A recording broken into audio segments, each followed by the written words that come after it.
Okay, I'm confused. I'm confused. You know, I'm reading these because I like the history. I really, really, really, really, really, really, really like the history.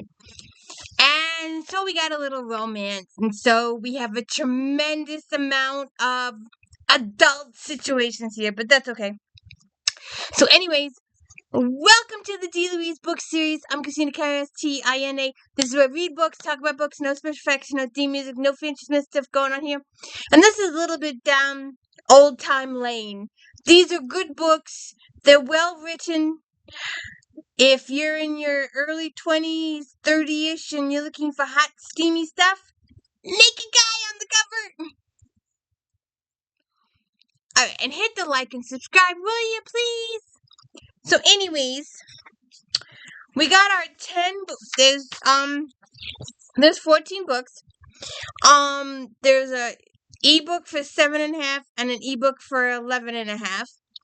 But, so we've got our ebooks, and I was missing a couple of the guys in the story. And I don't know if Monica is still with us or not. I'm not exactly sure. I looked briefly this afternoon, and her Facebook page hasn't been active in 2 years, so I do not know. But I would like to, because at first I thought I answered my own question, because I had a question. And I couldn't find the answer to it anyplace. And then I thought I found it in this book, and then 100 pages later, I was told I was wrong. Alright, so the first book is the Chief book with Tor and Christina. And this book is Eric, aka Hawk, and Lady Ellie D. Burke. And we got a situation here. She goes, her younger sister, there's this thing called the maiden plunge. All of the maidens go out into the cold water, and they get a prize for whoever lasts the longest. And Ellie has won the prize for years ongoing, and she doesn't want to do it this year because she's supposed to be engaged to be married. And Maddie makes her do it, and Ellie disappears, and then Maddie has a huge case of guilt. Huge case of guilt. And then, we got a little brief thing. If you haven't heard about Robert D. Bruce and his situation, this is about Robert D. Bruce's group of 10 men, who help him they have little, they got trained by Tor in the first book, and then they all go on secret missions with a group of men with them that they command. And 2 of the men disappear. And I was worried. William Templar Gordon, he was Alchemy and Explosive, and Alex Dragon Seaton Dirk, and Close Combat. And those 2 go missing from the story. They don't have a book. And I was wondering why they didn't have a book. So I was trying to find out what happened. And the conflicting information in this book. Alright, so, like I said, Ellie went on the polar plunge, or the maiden plunge, and she ended up getting, she cramped up a little bit, and Eric and his men see her, and they rescue her, and then she tries to escape to go back to the English, and she gets a cramp and almost, and they save her again, and she forms a romantic attachment to Eric, and she tells him that she's a nursemaid. She's nobody. She's just a nursemaid in the castle. And, so then, and I'm not sure about Sir Randolph. He may or may not be a traitor here. He plays it kind of cool, and he gives some explanations, but I'm not too sure about those. And then Eric takes her to stay with Meg, one of the ladies in town that he knows of, and she provides food and stuff for his men and takes care of his men and mends any of the wounds that they get. And then we get in touch. We have several different POVs in this book. Then we meet Richard D. Berg. He's the Earl of Ulster. And one of the men secretly get a message to him that Ellie, the nursemaid, is okay, and he's so pleased that she lied to them about who she was, and that she will be returned. She's pleased that the men plan to return her alive.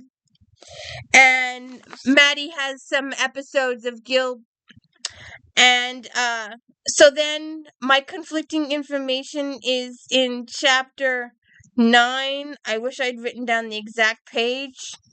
But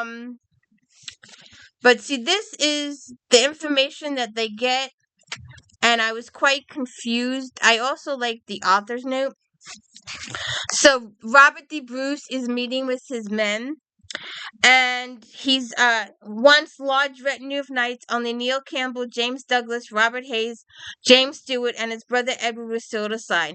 Of his vaunted Highland Guard, only TOR Chief MacLeod, Gregor Arrow McGregor, and the recently arrived Robbie Raider Boyd remained. It was Boyd and the hideous news he'd brought with him that being felt by everyone in the chamber. Boyd's eyes turned the still raw, painful, nearly unbearable. His beloved brother Nigel was dead, as was his dearest friend and savior at the Battle of Methven, Methven, Sir Christopher Seton, the Earl of Antol too, the first Earl executed in Scotland in over 200 years.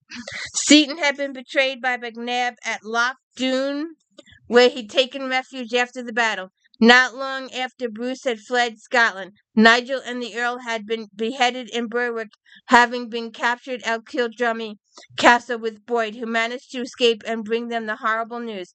It was the first news of his friends and family that Bruce had received since fleeing Dunverty and escaping into the dark world of the Western Isles. Part of him craved to return to the darkness, fearing what he might find out next. And then they worry that they haven't heard from Hawk in a few days. But Hawk is a little distracted by a female. But he does get them word that he has been delayed, but that he will be coming soon. And I just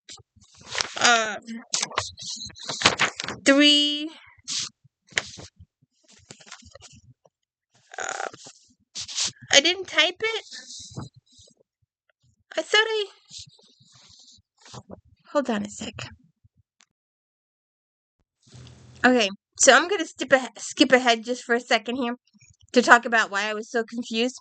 So, many chapters later, towards the end of the book, there had been small patches of good news. Stryker and Hunter had been among the handful of men to escape in the failed second prong of the attack in Galway.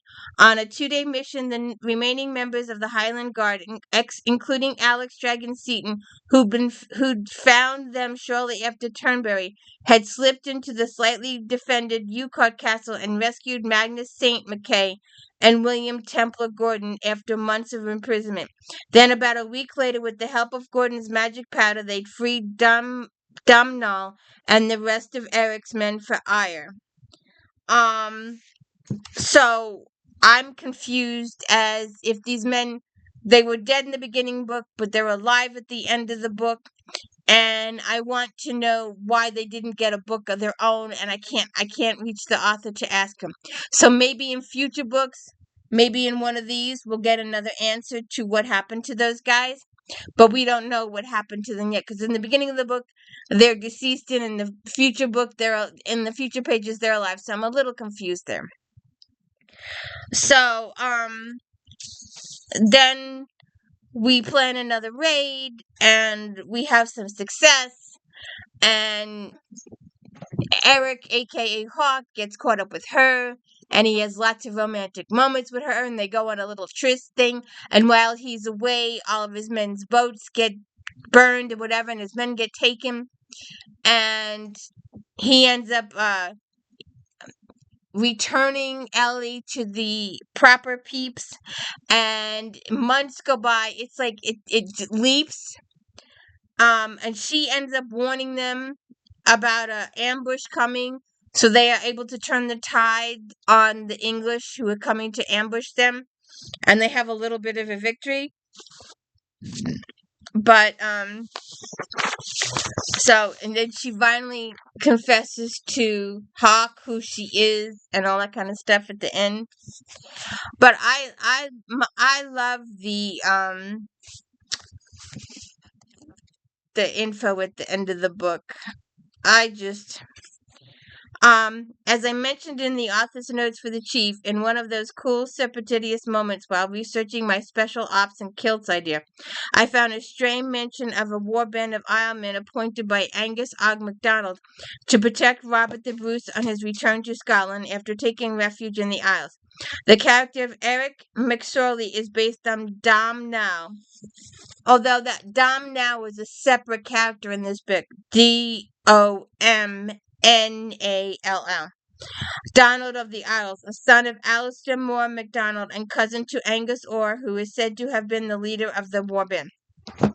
Eric's father, Alistair Moore, is one of the claimed progenitors of Clan MacAllister, although this is debated. He was killed in 1299, later than I suggested, in a battle with the MacDougals. As the clan names were not consistently at that time, I decided to use more global McSorley, sons of Somerled, to differentiate Eric from his MacDonald cousins. McSorley is used to refer to all the descendants of Somerled, the MacDonalds, the MacDougals, the McCrearys, etc. There is no record of Eric's wife, but alliances with Ireland and the Isle of Man were common at the time for chieftains in the Western Isles. One of the hardest things for me to wrap my head around is the proximity of Ireland to Scotland and the importance of the seaways at the narrow point. It's a scant 13 miles, and they actually mention that in the book about the 13 miles. And they end up, I'm not sure how they exactly do it, but they carry their ships across the little strip of land to the other side to avoid the English ambush. I'm not exactly sure how that works out. But I like the author's notes in the end of the books. I do. And I like these books. They're romance novels. They're AKA sort of kind of Regency kind of situations, but there's something else going on here. There's a bigger picture in the background. This is historical thing. This is guys seeking the crown. They've got missions. They've got things they must to do. They've got errands. They've got this stuff, these chores, this destiny. So it's not just relationship angst. It's not just a relationship book. It's not just a romance book. What was I reading? What's her name? Emily Henry or something like that? I forget. Book Lovers was the title. And all it had was a relationship angst. And I kept wishing, could you look for a missing manuscript? It doesn't have to be a dead body. But if you had to look for missing manuscripts or there was something to achieve or a goal or something, it would have made it so much more interesting. And I ended up only reading about 11 chapters of that. This has history. They have a goal. The men have a mission. They have something to achieve. It's not just relationship angst. There is additional stuff going on in the story. That's why they're interesting. They have a goal. They're trying to help Robert the Bruce. She doesn't go bonkers on camera. She's going bonkers over there. My co-host. My lack of co-host. If you didn't notice, I have no co-host this time. But there is actually an extra story here. There's actually an extra layer. They have a mission. They have a goal. There's something going on here. There's historical information here. There's a reason to move forward. It's not just character angst. It's not just the swooming and the owing and the owing to this. And she presents a couple of obstacles which are kind of weird and kind of very, very long obstacles. But anyways. So, and this only took about 2 hours. Literally 2 hours. Seriously, I went through it in 2 hours. So, we've been through Chief and we've been through Hawk. So, we are on to the Ranger. Naked guy on the cover! Again, they're all naked. Every last one of them. Hey! What can you do? Well, we're enjoying this little frivolous time. We're having frivolous reading. This is a frivolous summer. It's a beach read. It could be a beach read. It could be a light read with historical references. It could work. Tune in tomorrow for the next book. And have a good one.